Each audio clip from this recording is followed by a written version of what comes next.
Is on Health Diary. My name is Gladys Gashanje and we are coming to you from the Garden City residences. Now, according to the World Health Organization, depression continues to be the most common illness worldwide. Now, to bring you closer home, in 2017, Kenya was ranked 4th in as far as people living with depression is concerned. Now, of greater concern is how many young people are committing suicide, and the reason being depression. So today we have a candid conversation about depression and understand why the younger generation is battling with depression. Before we get to it, here now is the fact of the matter.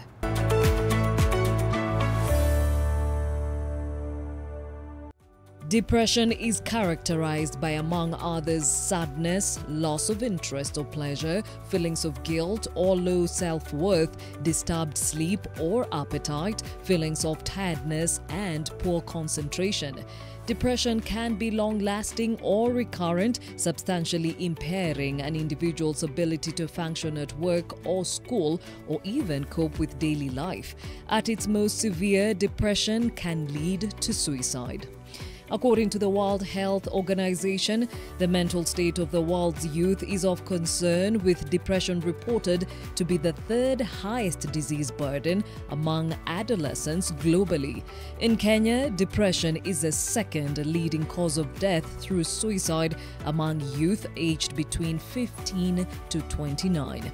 While depression can be treated and symptoms can be alleviated, depression cannot be cured.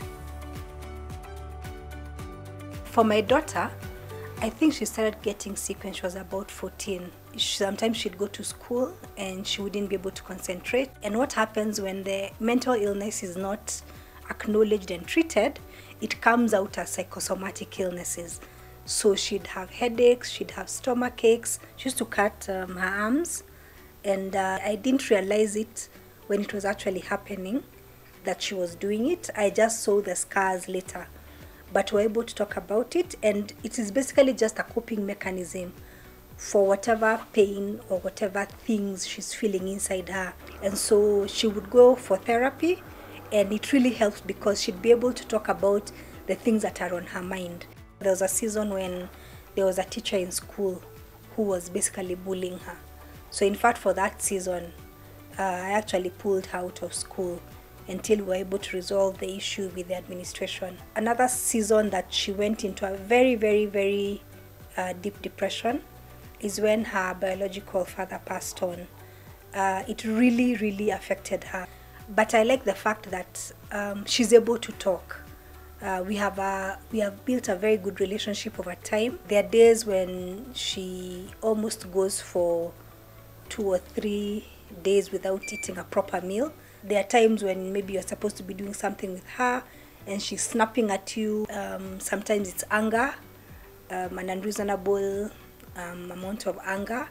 However, within the wider family, there has also been a little bit of a lack of understanding. Like now at 20, she still hasn't gone to college because we are still trying to figure out what's the best way for her to do it. And you find that people are like, by now she should be in her second year, and yet we're dealing with different challenges from your average 20-year-old. And what I can also tell other parents is that you need to take your children seriously. If your child says they're being bullied in school, look into it. If your child tries to talk to you about something, don't dismiss it.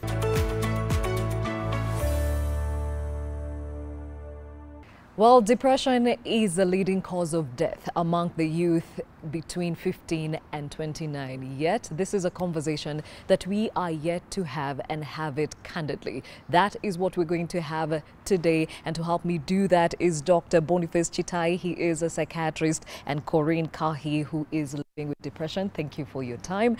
And as we said, not many people speak about depression, if at all. Yeah. And still viewed as a Western illness. Now, when you were diagnosed, was it at 15 or 16? At 15, I knew I had depression. Okay, I figured that I had depression, but I was diagnosed at 21. How was that for you? What made you feel like you were battling something? At first, it was sadness. So I was like, yeah, maybe I'm just like really sad all the time.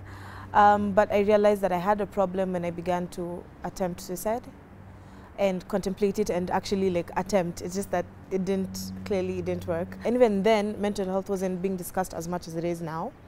So it was me and Google. It was me and Google. I was like, so what are the symptoms of depression? I was like, I'm ticking everything and I'm like, wow. So I tried to now figure it out since then until 21, when I was like, I need to actually get checked. At this point, you shared your struggle with anyone? No.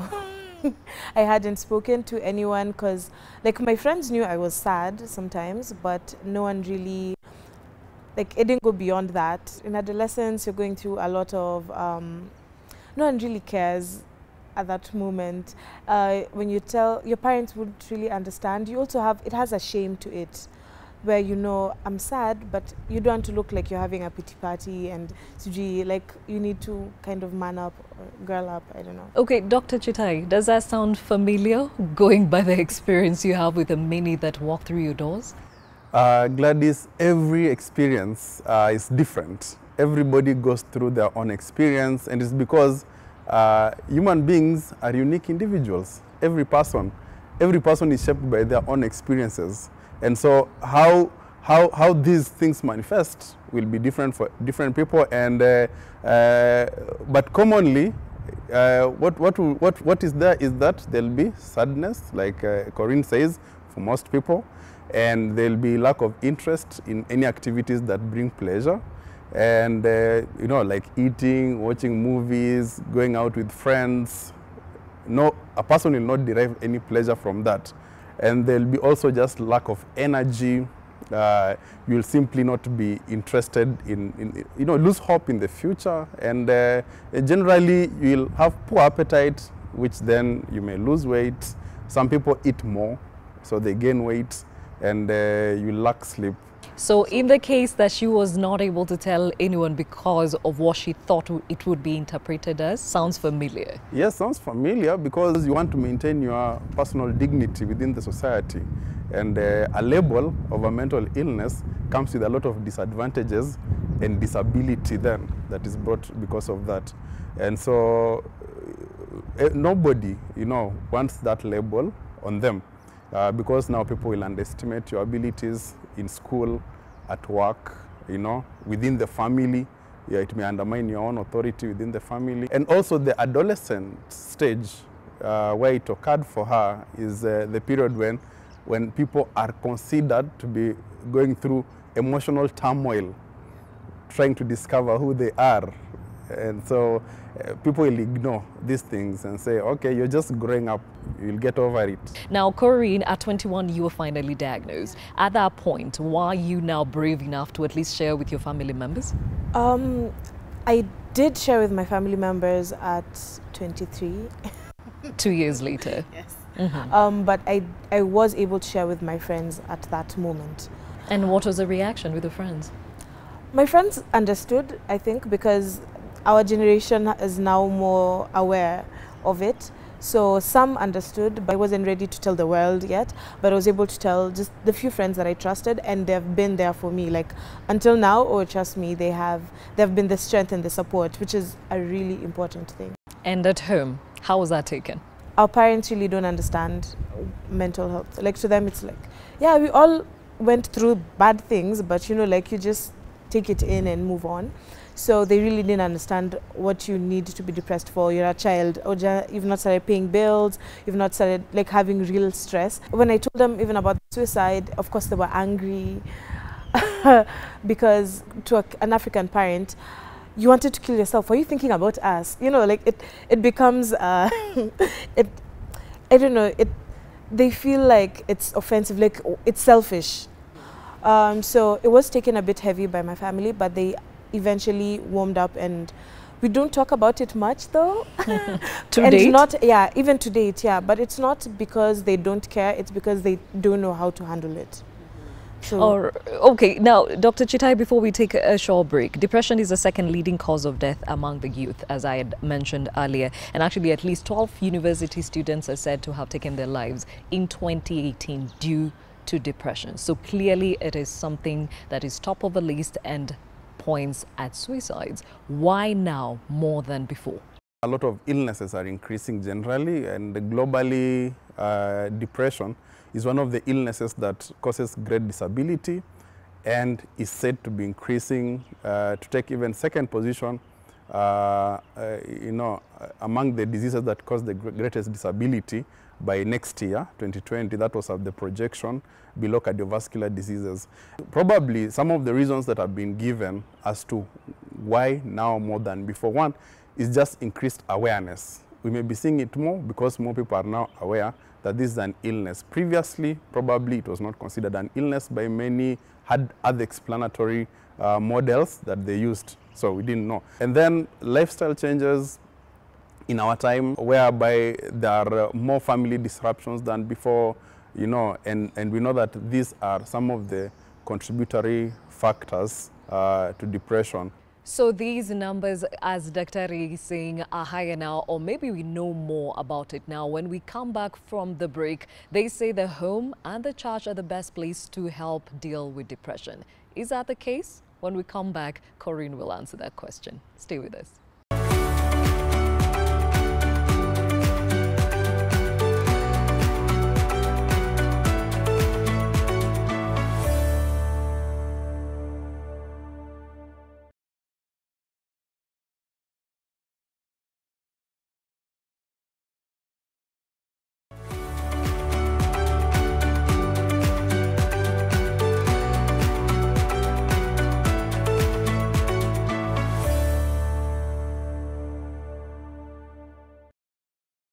Welcome back to Health Diary. My name is Gladys Kashanja. The conversation today is depression, and more so the fact that the same is being seen in more youth today. To help me have this conversation, still with me, Dr. Chitai, a psychiatrist, and Corinne, who is living with depression. Now, why, from your own experience and observation, that we are having more young people battling depression today? social media has had a huge part to play in, especially the younger millennial generation. We always put our best foot forward on social media. So when you see that and you're not at that level, you begin to feel depressed because it's more of an, what am I doing with my life? And then you feel like you're not good enough or you're not worthy enough. And so that does a thing on your mind and you begin to slide into depression because you're like, I can't afford to go to Dubai for a holiday. I can't afford to do this. Things that generally for us, like for the older generation, it was, you knew how to stay in your lane. Like staying in your, it was kind of normal. It's like, yes, to go, but one day I'll work hard and I'll eventually go, you know. Dr. Chitai, she just mentioned the fact that the older generation knew how to stay on their lane, but also we seem to have had some shock absorbers that helped us through the peer pressure then. So what is it about this generation that's making it more difficult to cope with such experiences? I think it's true to say that social challenges will increase with time. As the population increases, resources are few. If they remain constant, then we'll have problems of unemployment, for one, and that leads to poverty, that leads to frustration, and then people will adopt poor coping mechanisms, and one of them being use of alcohol and drugs to cope with their stress. And that is a big problem.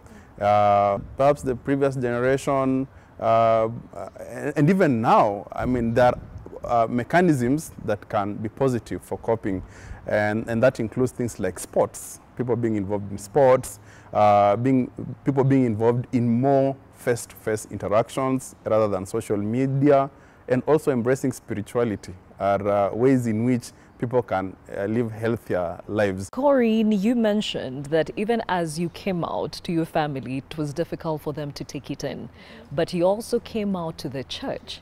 How was that reception?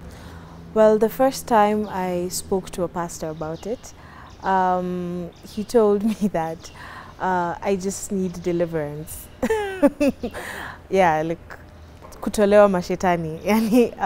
And that took a toll because I now felt like a sinner, or like you're saying I have demons inside of me. And I felt like the church at first didn't, I felt like Christian leaders didn't understand how to deal with depression. Maybe it's because they're from, again, another generation. So as a human being, they didn't know how to handle it. It took a while, actually. It took a current pastor now at my church who spoke to me and told me he personally went out of his way to understand mental health so that he can help people in the church who are battling with it. But for most of the time, most pastors just tell you, pray, just fast, just, you know, like, they don't really understand the magnitude of how it is currently affecting the generation, and they're not also leading people into counseling or medication where need be. Dr. Chitai, the reason why I brought this up is because the support system is critical in helping those that are living with depression stay on the path. So those that are helping them walk that path need to be a bit more informed about what's happening currently, right? Yes, it brings up the question of mental health literacy, knowing what causes mental illnesses, knowing their treatment, knowing prevention strategies, knowing where to send somebody who is having a mental health problem. And sometimes the norm is for them to use, religious doctrines to try and explain. And while that is good and it helps a lot of people, there are many cases where these people will need further help in the hospitals. And the good thing is that in Kenya today, there are a number of spiritual leaders, pastors, who bring patients to hospitals with mental illness. It's really commendable. And so it means that, like she said, that they have gone out of their way to do some learning and know when this does not tie in, with the doctrines. Because at the end of the day, what is important is for us to understand the basic concept about mental health is basically that one should be able to cope with normal stresses in life. You should be able to work fruitfully and productively. You should be able to realize your potential, and you should be able to contribute to the society. He's brought in getting help, going to the counselor, making sure that you are on treatment. Let's talk about that. How much does that cost? It would cost me between 3,000 and 5,000, depending on the doctor you're going to see. So is this a session? A session. And one of the reasons I stopped was because I couldn't afford it. And maybe he can give me more information about that. But one, it's also hard sometimes for us to know where to go for something like this. I know there are places which I once had someone speak about going to Mathare. There was a counselor who came and told young people that there's such a really bad stigma against Mathare, but yet their counseling sessions are about 20 shillings per hour, and their medication is greatly reduced. So it's actually a place that you can get things cheaper. But for other places, other counseling areas or doctors who are psychiatrists, it's pretty expensive for especially our generation. If your parents aren't like helping you out with it, it's almost impossible to actually get consistent help. It is expensive to get help. And do we have insurance companies probably alleviating that cost? NHIF, how does it work? The problem we have is that most of mental health care is private, and so very few public hospitals offer mental health services, which for me is something that needs correction, because we say that health is a right, and there's no health without mental health, and therefore mental health services should be readily available. A good model is one that is at Kenyatta for young people. There's a youth clinic that is absolutely free at Kenyatta that provides all services, in mental health.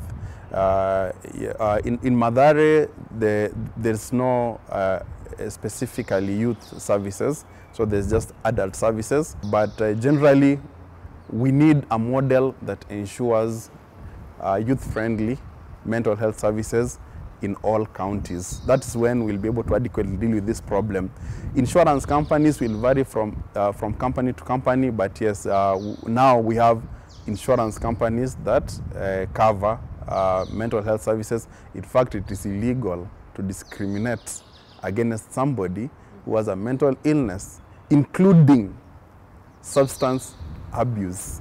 Oh, that is good news. Yes, substance abuse is a mental illness and it should not be discriminated. You also touched on the fact that there are probably cheaper and faster ways you've come across. For example, making use of the internet or even your mobile phone. How does that work and how is this critical, especially for the younger generation? There are services that are free online that can help you get out of certain spaces. They give you encouragements, they give you a space to talk to, even if it's an artificial bot, but like it actually helps because they walk you through a journey. You're able to say what you're going through. They give you even like stress level, what is it called, like measuring your stress level to help you put your mind in check, because sometimes you may be overwhelmed by something that's really not as overwhelming. So it helps you understand, like on a scale of 1 to 10, how bad do you think you're feeling and all these things. So there's a lot of resources that's available online that we can use. Dr. Chitai, is this a good idea or should it be taken in with caution?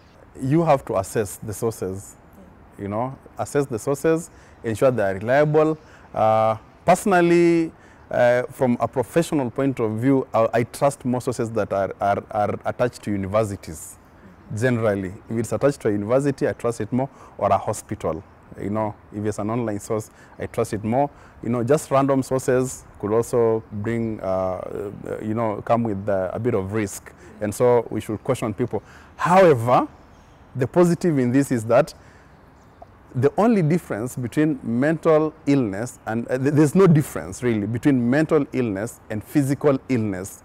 The body is one and the mind is part of the body.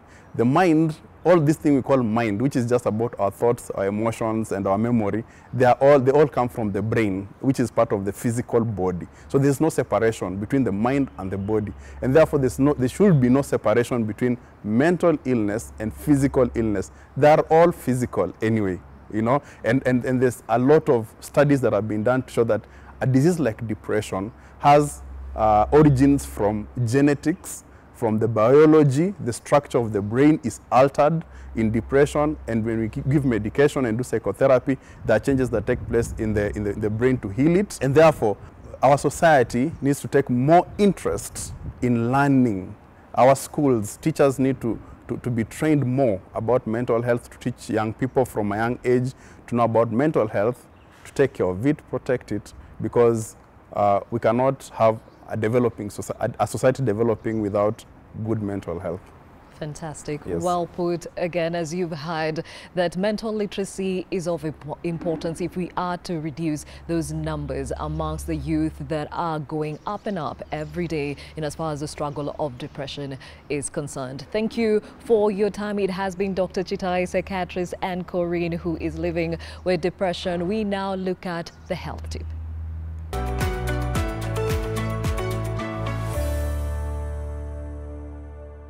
The moment you strengthen the body, your mind definitely will get stronger. If you're able to hold a position for longer today than you did yesterday, definitely, mostly it's not the physical limitations we have, it's what we tell ourselves in our mind. Yeah, so yoga helps you come out from, you know, the limiting thoughts. You know, I can't do this, I'm not too flexible, yoga is not for me. Yeah, and once you get on your mat and practice yoga, we modify the practice for you definitely. That has been Health Diary. Thank you for your company. For any suggestions and any comments, you can reach us on our social media handles. My name is Gladys Gashanje, and we are coming to you from the Garden City Residences. Until next time, take care.